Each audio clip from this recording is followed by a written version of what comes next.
Bien, entonces estábamos en la corriente del positivismo, entonces vamos a ir ingresando a los estudiantes a esta segunda sesión. Y recuerda, muchachos, que ya estamos por finalizar y vamos a entrar en el mes más bonito, en el mes más bonito de todos los meses de diciembre, pues es el mes de la unión, de la reflexión y del compartir. Entonces, espero que de verdad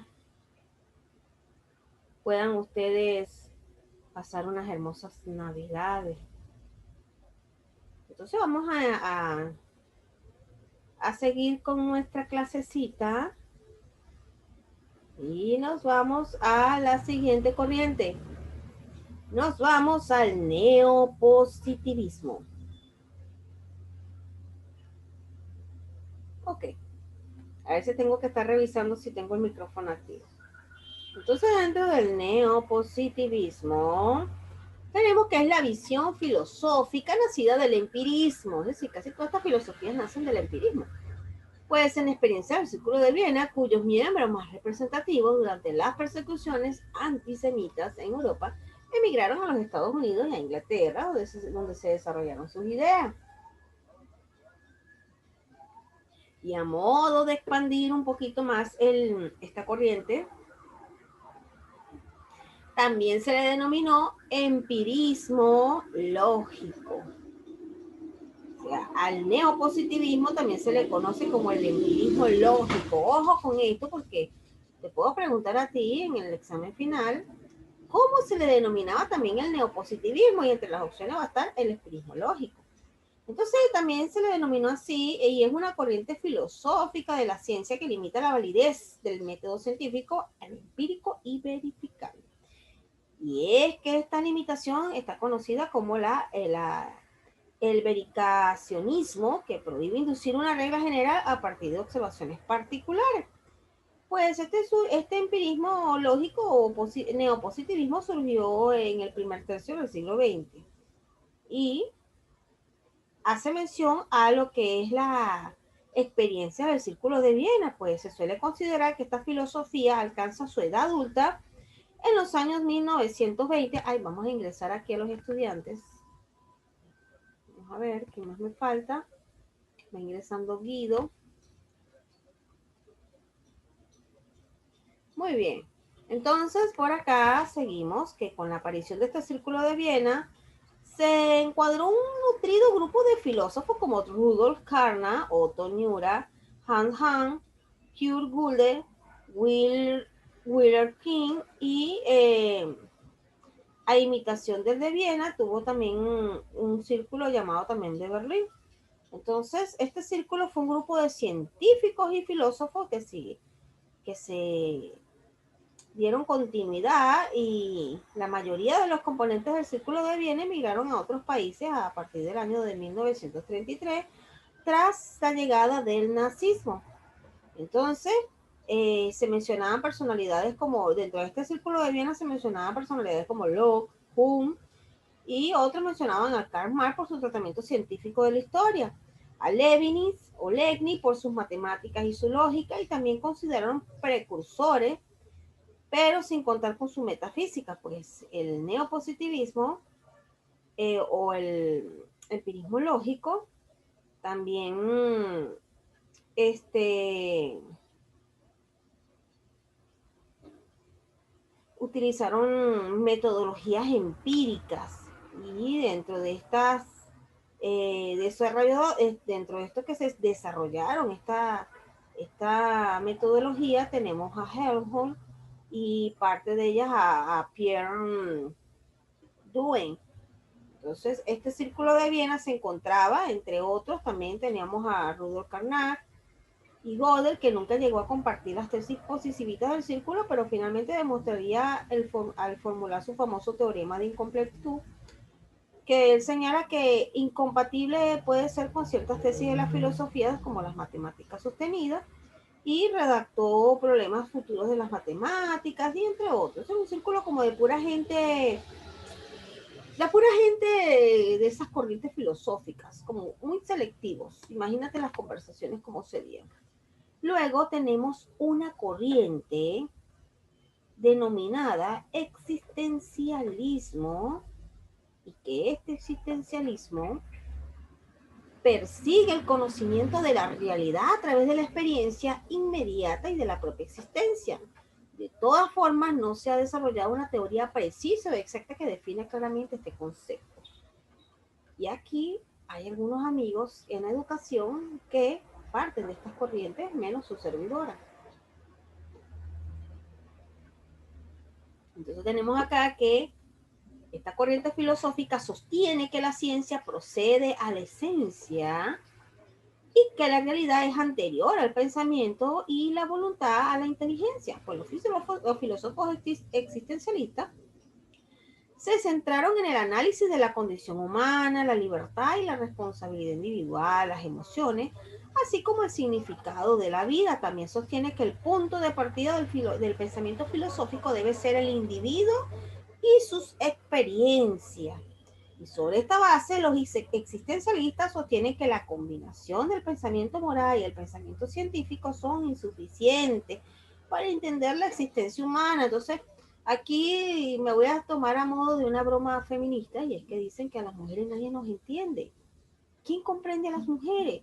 Bueno, los existencialistas aquí señalan que los pensamientos científicos y morales no son suficientes para entender la existencia humana, véase hombres y mujeres. Así que no somos nada más las mujeres quienes no nos comprenden, también a los hombres. Entonces, eh, tenemos acá que el existencialismo tuvo su origen en pleno siglo XIX y que se prolongó hasta la segunda mitad del siglo XX.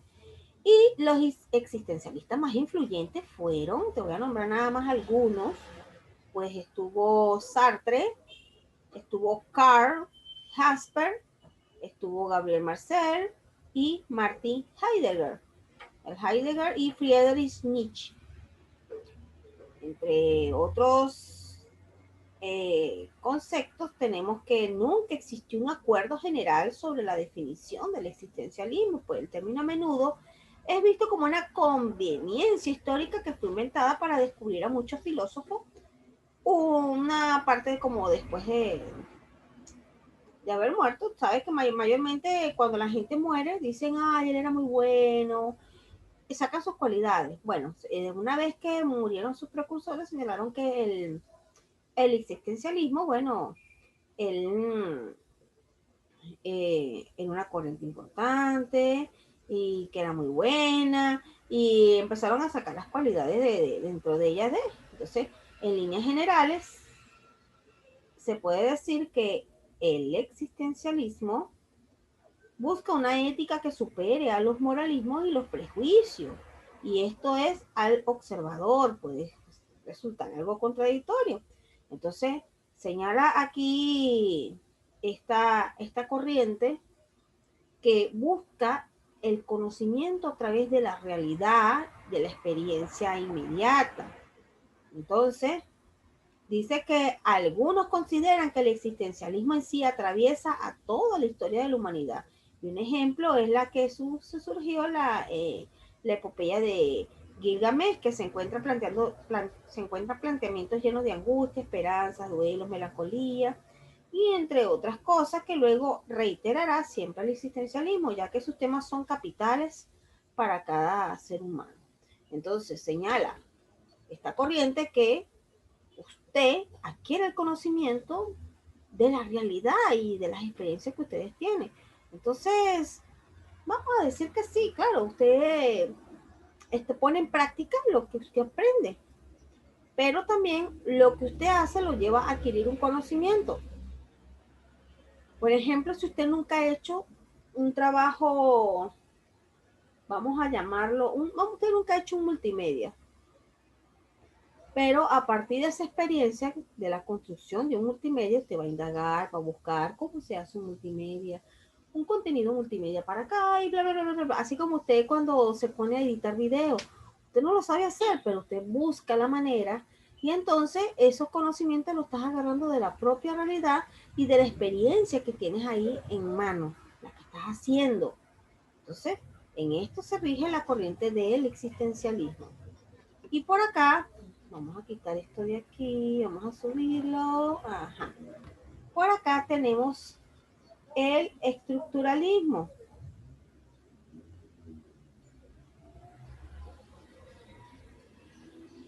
Y del estructuralismo vamos a señalar que es un enfoque de las ciencias humanas que creció hasta convertirse en uno de los métodos más utilizados para analizar el lenguaje, la cultura y la sociedad en la mitad del siglo XX. Entonces, ampliando un poco lo que es este contenido, tenemos que el término hace referencia a una escuela definida de pensamiento filosófico como la fenomenología, el marxismo y la hermenéutica, aunque tiene derivaciones filosóficas a consideración. Y eh, una de las obras que se considera que es origen de este estructuralismo es la obra de Ferdinand de Saussure, llamada Curso de Lingüística General. Entonces, este estructuralismo es un enfoque filosófico que trata de analizar un campo específico como un sistema complejo de partes relacionadas en sí, y también busca términos amplios y básicos donde se señala que pues, cuál puede ser el significado dentro de una cultura de ese lenguaje. Ahora bien, eh, por acá tenemos un momentico. Del estructuralismo no tenemos mucho, sí, porque no hay algo que sea tan interesante dentro de esta corriente. Y luego surge el postestructuralismo, que es una rama contemporánea de la teoría de la crítica, desarrollada en Francia, que afecta a áreas tan diversas como el psicoanálisis, la historia, la filosofía y la teoría literaria. Pues su relación con el estructuralismo ha sido objeto de un intenso debate y podría definirse como derivado del estructuralismo o como su antítesis. Entonces, puede ser que este postestructuralismo sea parte de la prosecución del estructuralismo, o de lo contrario, puede ser que no haya sido derivada, aunque no haya una definición exacta de esta corriente. Y con ella nos vamos al posmodernismo. Y en el posmodernismo, un momento, eh, puede ser mejor entendido al relacionarlo con el modernismo, pues el modernismo surge en Europa Occidental en el año de 1800 con la manifestación de la mecánica, el industrialismo, el progreso, literatura, arte y las ideas que surgieron para capitalizar lo que promovió una sociedad progresiva y próspera. El modernismo elevó la raza humana, el progreso humano y la actividad humana, pues vamos a estar claros, cuando nos hablan de moderno es actual, lo último, el grito de moda. Y ya el posmodernismo es como que lo que quedó de esa primera corriente, pero una versión mejorada. Es como cuando usted ve una trilogía en películas, pues ve que si una noche en el Museo 1, una noche en el Museo 2, una noche en el Museo 3 y así, pues la primera es buenísima, la segunda también, o a veces que la segunda es una torta cruda. Entonces son prosecuciones que se dan. Y entonces este término postmodernista fue utilizado para designar un amplio movimiento cultural. Y este postmodernismo se extiende hasta nuestros días. Entonces, las diferentes corrientes del movimiento postmodernista aparecieron durante la segunda mitad del siglo XX. Y aunque se aplica a corrientes muy diversas, todas ellas comparten la idea de que el proyecto moderno fracasó en su intento de renovación radical de las formas tradicionales del arte y de la cultura. Pero uno de los mayores problemas que se le presentaba era que era llegar a un concepto que precisara lo que es la posmodernidad. Y la dificultad de esta tarea le resultó como consecuencia que, bueno, diversos factores influían dentro de ella, como la actualidad y por tanto la escasez e impresión de los datos a analizar, hacían que fuera como imposible llamar a este hecho un concepto como posmodernista. Pues vamos a definirlo, pero ¿cómo vamos a definir el posmodernismo? Pudiésemos decir que el posmodernismo fue la corriente que sigue del modernismo, pero dame un concepto más específico, y por eso es que en el concepto que tenemos acá dice, puede ser mejor entendido al relacionarlo al modernismo, puede ser entendido.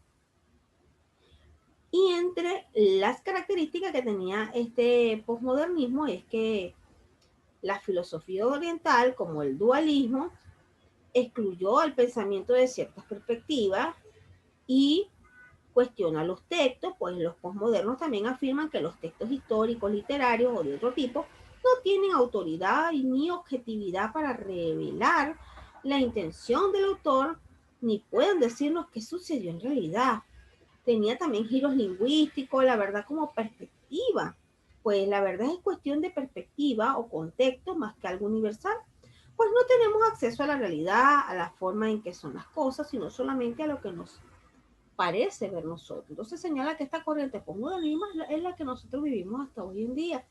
Pues, ¿qué busca? Bueno, esto es una manifestación que se dio en todos los auges de lo que es nuestro contexto humano y abarca todo lo que hoy en día conocemos.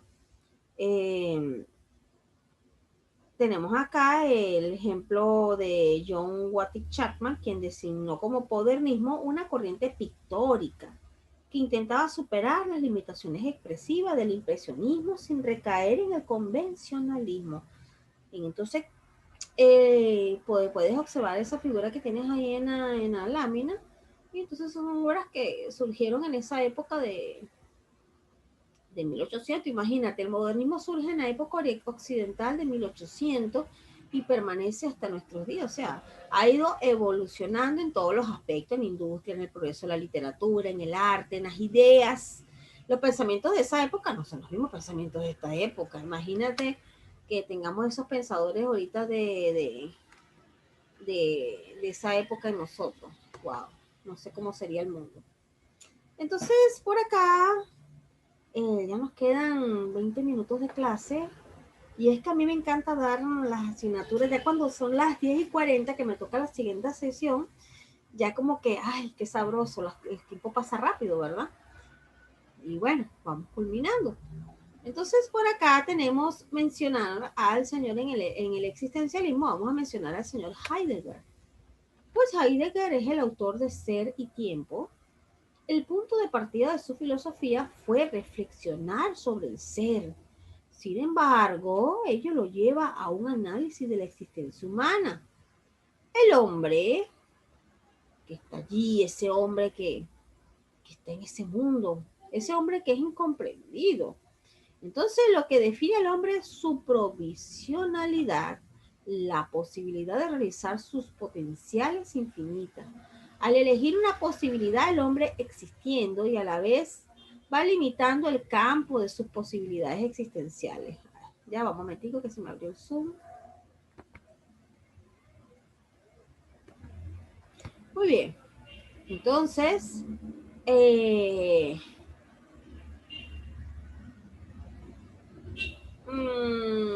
ok. Al elegir una posibilidad, el hombre va existiendo y a la vez va limitando el tiempo de sus posibilidades existenciales hasta que haya la única e inevitable posibilidad ante lo cual no hay elección. ¿Cuál es la posibilidad que anula todas las posibilidades? Ahí está, la muerte. Heidegger señala que es inevitable, hay una posibilidad que elimina a todas. Dice que hasta que haya la única e inevitable posibilidad. Aquí me acuerdo mucho a mi esposo porque él es de esta corriente y le gusta mucho Heidegger, también a él le gusta Kant, y él quería ser filósofo. Bueno, menos gracias a Dios que no estudió filosofía, porque si de matemática, uy, es fuerte, imagínense en filosofía. Entonces, él siempre me decía esa frase, la única posibilidad que anula todas las posibilidades, pues es la muerte. Pues sencillamente, de esta manera surge la angustia que se revela al hombre, que a su verdadero, que es un ser verdadero, que es la nada. Y el hombre debe asumir esto, un ser arrojado al mundo y condenado a morir. Pues es un ser para la muerte. Prácticamente Heidegger nos está diciendo que, bueno, Dios nos creó o algo nos creó, porque velo así, él asume esto, un ser arrojado al mundo. ¿Quién nos creó a nosotros? Usted me va a decir Dios, ahora le pregunto.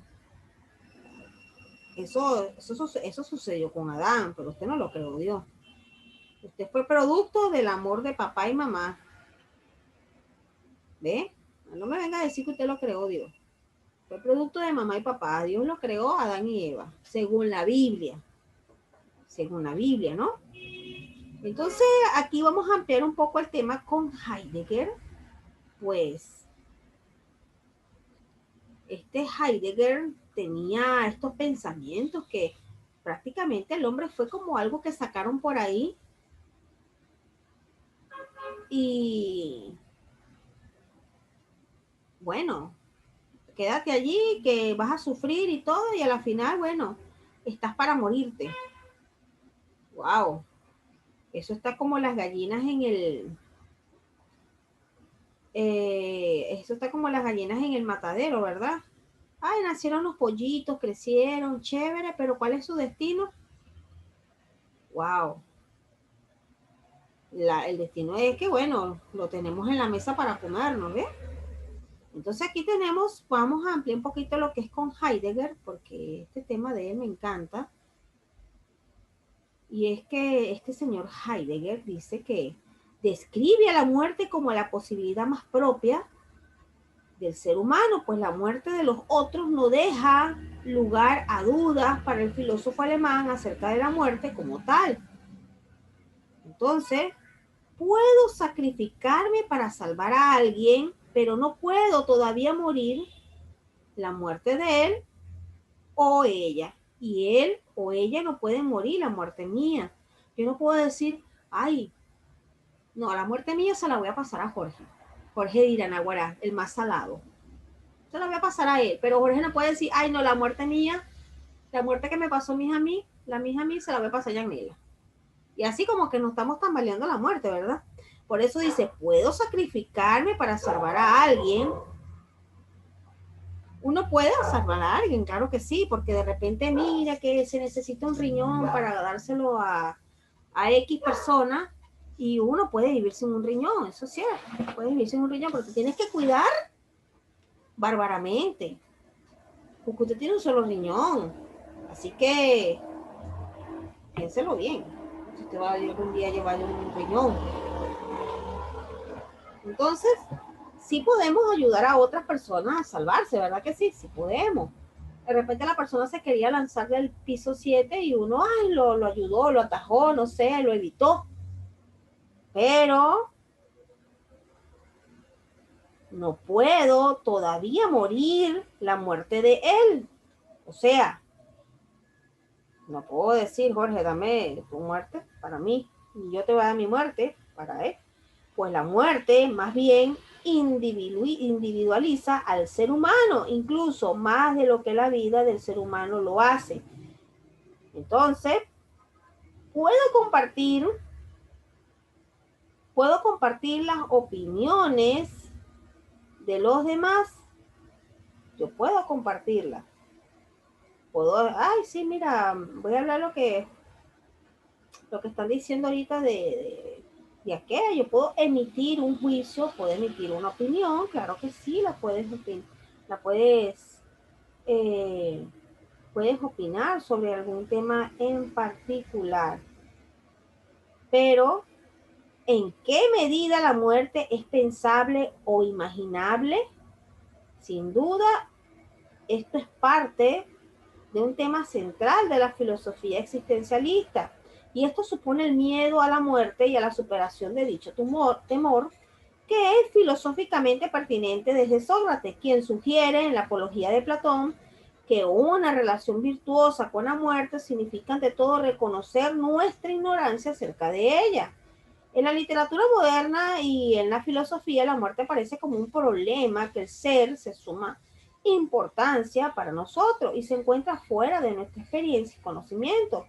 Pues la muerte es la línea del horizonte del pensamiento. No puede existir hablando con propiedad, pues no puede existir ninguna ontología de la muerte, ya que no es nada.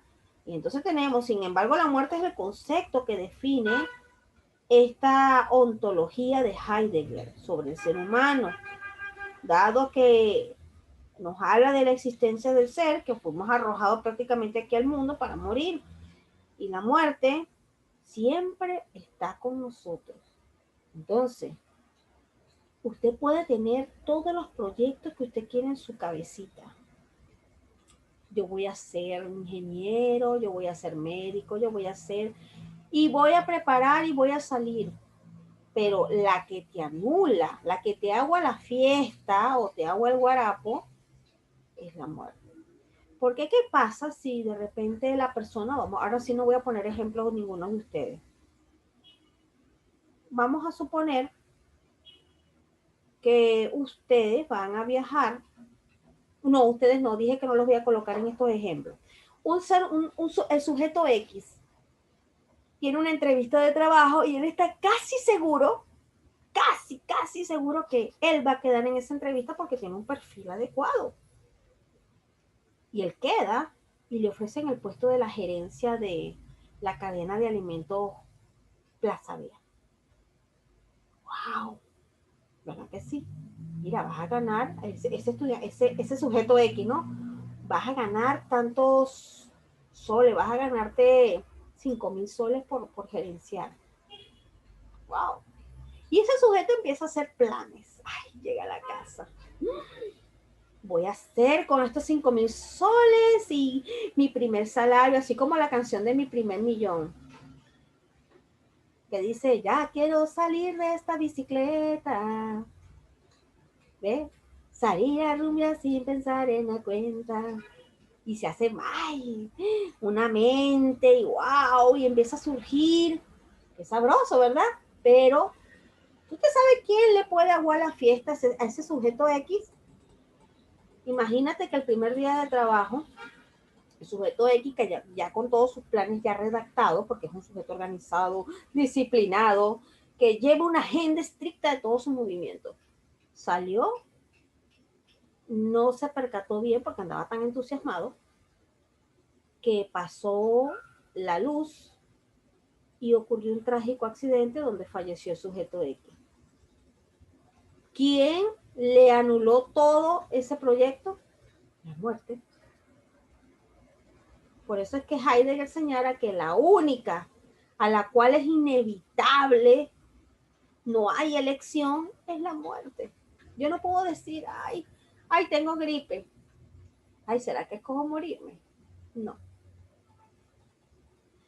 Cuando las personas van a realizar cualquier cosa en su vida diaria, señala Heidegger que la muerte está siempre al lado del sujeto. Siempre está allí presente. La muerte siempre anda acompañando a todos los seres humanos.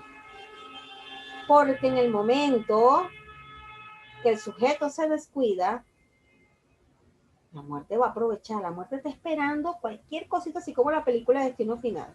Está esperando el momento de descuido del sujeto para hacerse valer ella. Entonces, ¿cuál es la posibilidad que te voy a preguntar en el examen que anula todas las posibilidades? Según Heidegger, la muerte. Y yo sé que estás de ultratumbo ahorita.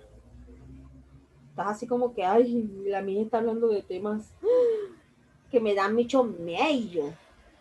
Entonces,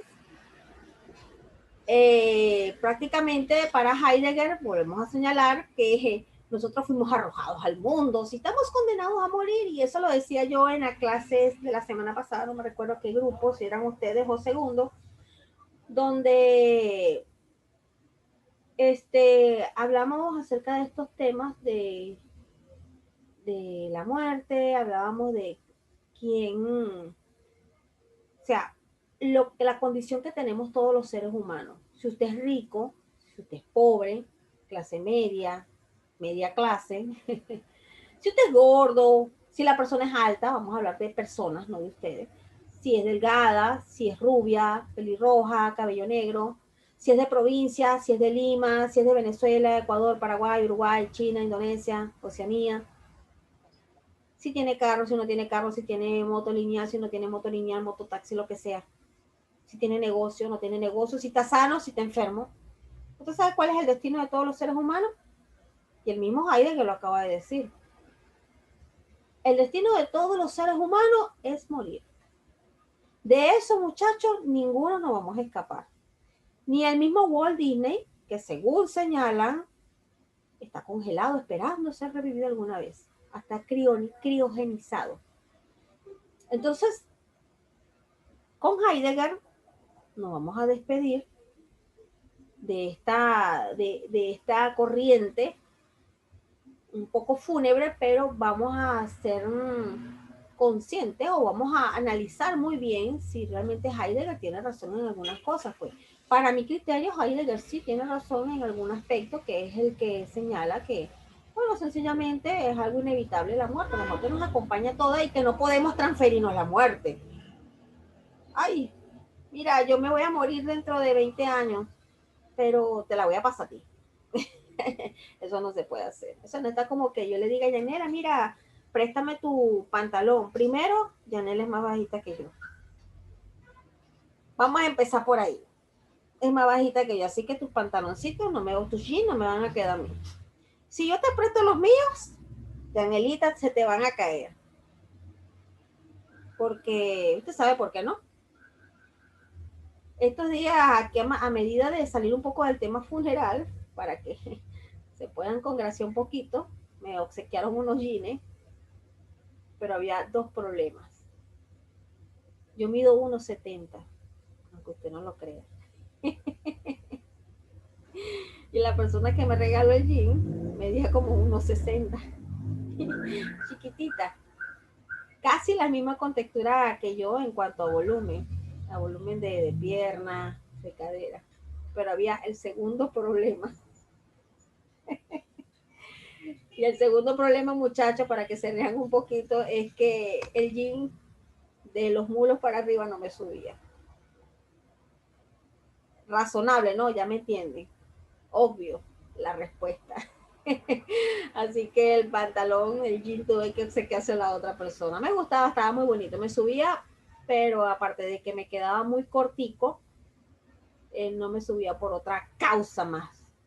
Y esa se la debo aquí a la buena comida del Perú, que me ha puesto un poquito, un poquito gordita. Entonces, es chistoso porque cuando voy a comprar mayormente los pantalones, los jeans, me los tiendo a medir por encima porque a veces no he tenido el primer jean, sinceramente no he tenido el primer jean que me llegue hasta el tobillo. No lo he tenido, todos me llegan cortos, todos me llegan cortos. Entonces, si en una ocasión me ve con los jeans y ve que están por 4 dedos encima de mi tobillo, es porque no consigo un jean que me llegue hasta abajo, una talla americana. Mide unos 70, muchachos, por favor.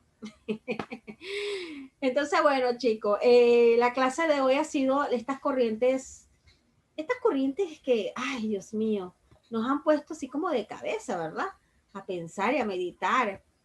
Y entonces cuando tengas así conversaciones y te hablen de proyectos, y si es una persona que te cae mal, y diga, no, tú sabes, Guido, yo voy a ser mejor ingeniero que tú, y voy a comprarme, y tú le vas a decir, mira, te voy a decir como dice Heidegger.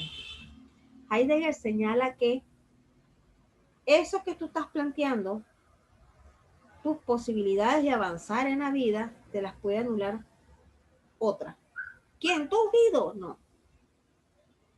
La muerte puede anular todas esas posibilidades, porque la muerte siempre está presente en nuestros planes y en nuestra vida. Así que la muerte anula todas las posibilidades. Así que no hagas planes a futuro. Vive el día. Vive el día. Entonces, aquí tenemos una lectura que las voy a leer a medida de finalizar la clase porque tienen actividades domiciliarias. Y ya vamos a terminar y después voy a crear un grupo que no va a ser por todo el ciclo. Va a ser un grupo hasta el 27 de noviembre. Los voy a agregar, así que ese grupo los agrego y una vez que cumple el objetivo, sencillamente elimino el grupo. Nel, aquí estoy escuchando, estoy viendo, Jorge. Entonces voy a crear ese grupo pequeño a medida de compartirle ciertas informaciones y después les voy a decir cuál es el objetivo del grupo. No es nada malo, es un grupo educativo del tema de filosofía. No vayan a creer que es un grupo de puro bochinche, de rumba. Entonces tenemos aquí el existencialismo de Sartre. Si Dios existe, al menos hay un ser cuya existencia procede a la esencia. Un ser que existe antes de poder ser definido por ningún concepto, y este ser es el hombre. No hay naturaleza humana porque no hay Dios que lo conciba. ¿Cómo entender la afirmación de que la existencia procede a la esencia?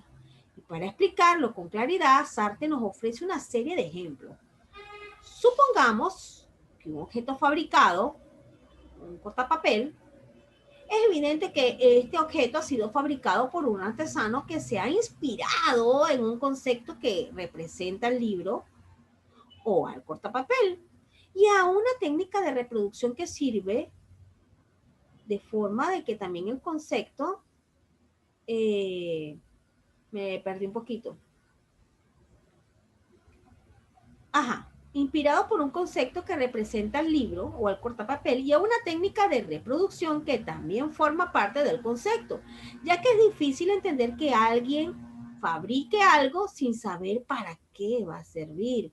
Por lo tanto, podríamos decir que el conjunto de recetas y de cualidades que permiten producir y definir, por ejemplo, un cortapapel son la esencia, y que tal esencia precedería a su existencia, ya que antes de existir fue una idea en la mente del artesano que lo produjo.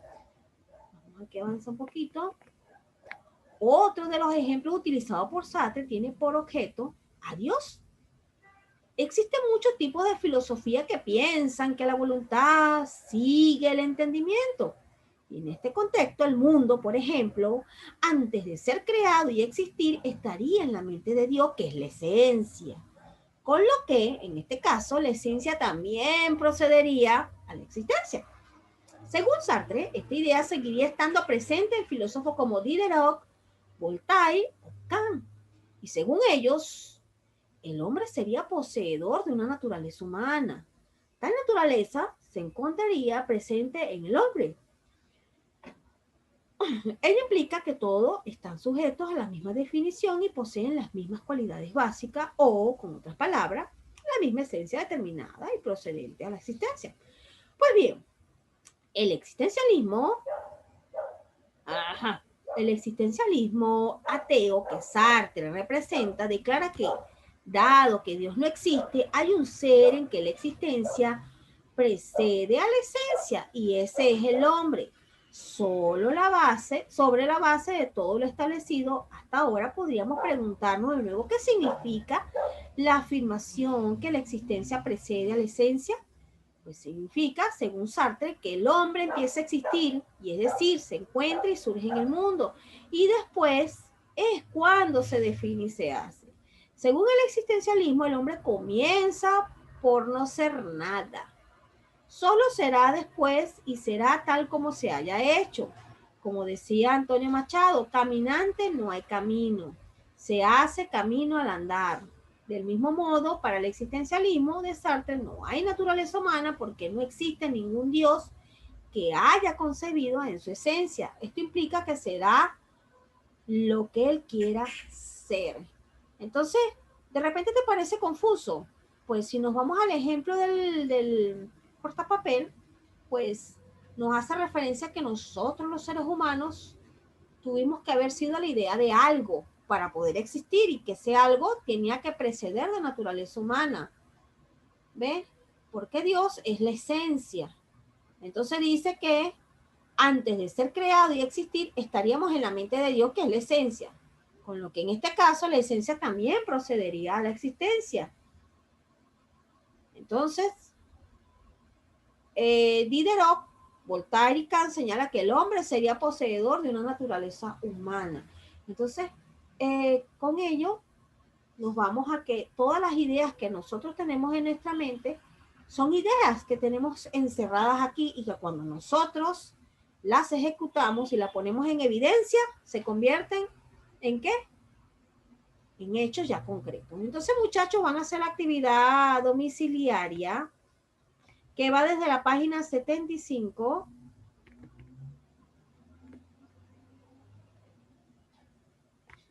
hasta la 77 de tu PDF, porque en la siguiente clase vamos a hablar, wow, más de acá, filosofía peruana.